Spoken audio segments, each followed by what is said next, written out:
大家好，我是小夏。那我今天呢，想要分享的是透过英谷这个线上学习平台学习英语绘画的一些小技巧。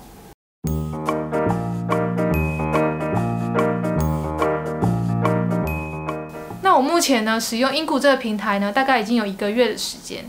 那我自己整个课程的体验下来，我觉得它是比较适合给有一定听力基础的人，只是在口说上面可能说的不是那么流利顺畅。那透过这个平台呢，训练他的语感以及整个英文的反应速度。那我觉得，如果你是想要练习这部分能力的人呢，我觉得这个平台是非常适合的。但是呢，如果你是想要改善你的文法啊，或者是一些阅读能力的话呢，其实我觉得有更多更好的平台来适合这部分能力的练习。所以呢，今天这部影片呢，比较是会注重在我如何用英谷这个平台呢，练习口说能力的一些策略。那首先呢，第一个我想要聊的是呢，在选老师的策略上面，那英谷呢这个平台它其实有分母语老师以及非母语的老师。那我觉得呢，因为我自己本身呢有预算上的限制，以及我在这个阶段呢，其实我想要训练的是整个口说的流畅度以及反应速度，所以目前呢其实还无关就是母语老师或非母语老师，我觉得都可以帮助我做这部分的练习。那如果呢你是想要再更精进一点，就是想要说的更像母语者啊，或是整个在句子的准确性上面呢，我觉得就可以选择母语老师来帮助你这部分的练习。所以呢，我自己的一开始的策略，其实我是选择非母语的老师的原因，就是第一个是预算上的限制，第二个是我目前的学习的目标其实是在流畅度以及反应速度上面。那如果呢你没有预算上的限制的话呢，当然也可以选择直接透过母语老师呢在这帮你做整体性的练习。那我觉得这部分都是 OK 的。那在第二个部分呢，我想来聊聊说，选择非母语老师呢不会有口音的问题吗？那这部分呢，我可以分享一个小技巧，就是我在选老师之前呢，我都会去听老师的一个英文自我介绍。那从这里面呢，去判断这个口音我能不能够接受。那我之前呢，其实也有看到有人分享说，其实选择有口音的老师呢，也不见得是一件坏事。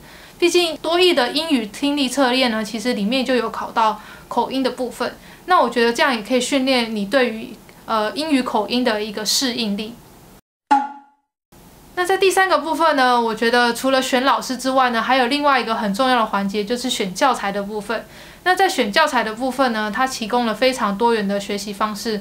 比如说呢，你可以和老师25分钟完全的 free talk。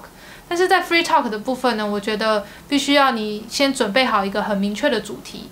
甚至呢，我觉得你可以先分享一个你自己的故事。那老师呢，也可以从你的故事中可以延伸一些其他的问题。不然可能会发生一些蛮尴尬的一个状况，那可能也会浪费到你说话或是学习的时间。那我自己呢，其实比较喜欢的呢是在教材里面呢选择一个叫做主题绘画的一个系列教材。那里面呢，它有提供非常多元的主题，那里面有一些预设好的一些问题，让老师可以针对这些问题来让你做应对啊，或者是回答的部分。那我觉得呢，系列的主题之外呢，你可以从这系列的主题当中呢，延伸很多这个主题相关的智慧。那还有老师呢，也会从这些问题里面再延伸出其他的问题。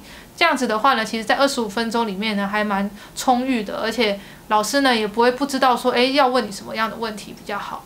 那我觉得这样子的学习方式呢，是比较有效率的。而且呢，事后呢，你还可以去复习说，如果老师再问我一次这个问题的话呢，我应该要怎么做更好的回答？那我自己呢，可以分成2个部分。第一个部分呢，就是老师问我的时候，我其实是非常及时的，临时就要想出来我要怎么回答。那在第二个部分呢，我会试着呢把我要怎么回答呢，把它打出来，然后做一个练习。那有时候呢，其实我也会事先打好答案，然后再贴给老师说，老师，如果我这样回答的话呢，是不是有更好的改善方式？那我觉得这样子呢，就可以让整个绘画呢有更好的进步。那其实目前呢，我只有使用到非外语的方案的部分。那未来呢，我也会想要选用就是母语者的部分。那之后呢，如果有兴趣的话呢，或者是大家如果有使用母语老师的话，欢迎也在底下留言分享。那如果之后呢，我有使用母语者的老师的话呢，再另外制作一集和大家分享。那今天的影片呢就到这边。喜欢我的影片的话，欢迎订阅、按赞还有分享哦。那我们下次再见喽，拜拜。